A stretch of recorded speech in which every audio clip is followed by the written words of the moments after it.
jóg pour xeex pour dagg buumu njaam gi ñëpp ñu apprécier ko ñu rafetlu ko ñu xam ne moom loolu lañ doon xaar ci moom. maam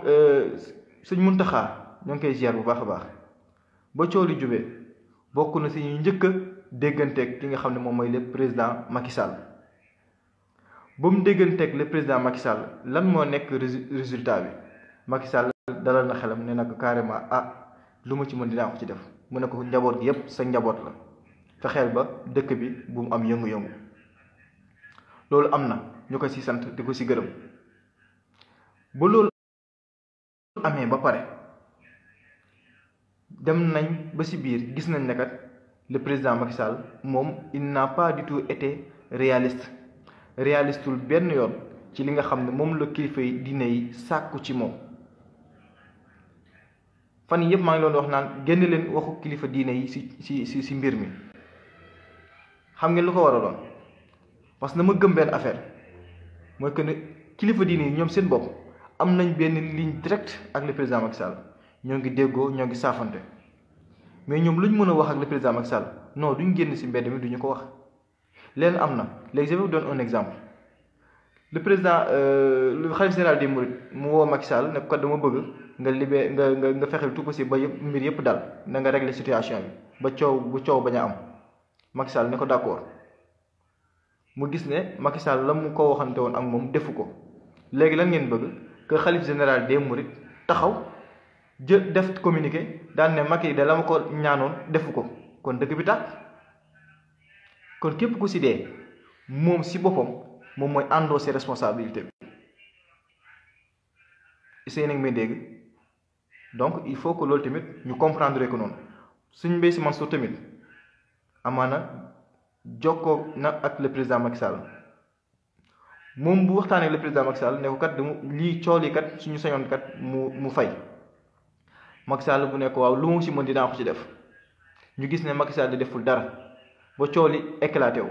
léegi lan ngeen bëgg le khalife général des Tidiane génn wax ne askan bi ne leen Macky Sall de ñaan naa ko mu bañ kon bu dëkk bi tàkkee dee bu ci mënti am dese bu ci mënti am moom lañ koy jël teg ko ci ndoddam dañ naan kii mooy responsable te ñoom duñ doxalee noonu ay kilifa lañ déedéet. léegi nag dafa am lu am mooy que ne ñun ay taalibe lañ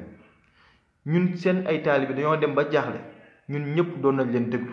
ci luñ leen doon dégloo tey amaana ñoom kat pour ñu ñëw yiy yàbbi ci mbir mi lii ñu wax loolu rek lañ mën a wax warul surprendre keneen. lan ngeen bëgg ñun ñu taxaw ne carrément génn leen ngeen xeex duñ ko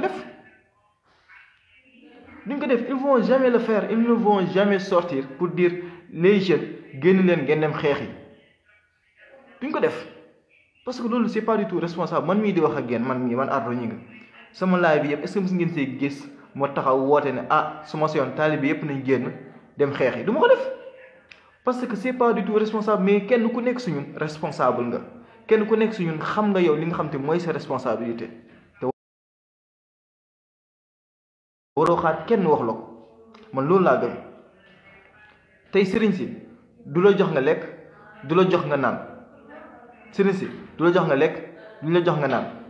doo feebaree du ñoom ñoo lay faj soo bëggee jàng du ñoom ñoo lay génn nga dem jàngi si ni léegi donc leen dafa am mooy que ne ñoom seen bopp seen lu ñu leen doyee leen la mooy que ne ñu fexeel tout possible ba ñu delloo si yàlla suñu borom. donc foofu lañ leen di xaare te loolu ñoom ñoo ngi seen rôle donc sant yàlla ba rôle boobu ñoom ñoo ngi koy jouer normalement. léegi nag leen dafa am mooy que ne il faut que ñu xam benn affaire foog ñu xam benn mbir mooy que ne combat bi xeex bi dafa nekk benn combat boo xamante ne ni daf leen a sut ñoom sut na sëñ si sut na taalibe yi sut na sax Macky Sall combat bi dafa sut sax Macky Sall soo leen yaakaaree ne nag le président Ousmane Sonko Macky Sall moo ko tey ci kaso bi kon ma xam ne kon ba léegi vous n'avez encore rien compris. léegi nag je vais vous dire une chose Ousmane Sonko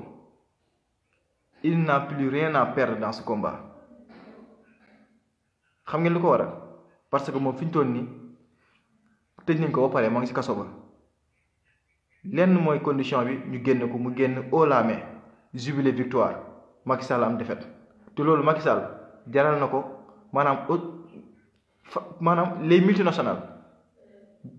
yow sëgam kuñ tëj kaso rek ñu dajji bépp entreprise multinationale bu nekk Sénégal rawatina koo xam te dafa génn yor benn discours anti système yor benn discours boo xam te nationaliste donc il faut ngeen comprendre lu xew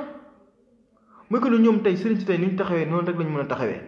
waaye leen dafa am ñun suñu responsabilité ñun lan lañ bëgg ñun ndaw ñun lan lañ bëgg léegi fi toon nii lenn moo fi am mooy que ne ñun suñu devoir lan la dañoo war a fexe le tout possible ba justice soit faite ban justice lañ soxla justice boo xamante ni tey suñu réew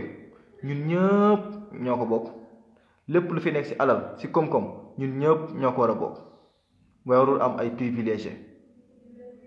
am na ñoo xamante nag li ñu am seen barke maam la mooy ko waa kër Seydi Hadji Malick di waa kër Maam Borom Touba loolu seen barke maam la loolu mënuñu ci dara waaye nag ñun dafa am ñoo xam ñun dañ leen a fal mooy li ci mel ne président Macky Sall ak député yi ak ñeen ñun suñu combat ñun ak ñoom la mais encore une fois du ñun ak sëriñ si il faut ñu comprendre benn affaire suñu combat ñun nekkul ñun ak sëriñ si ndax sëriñ si li ñuy dund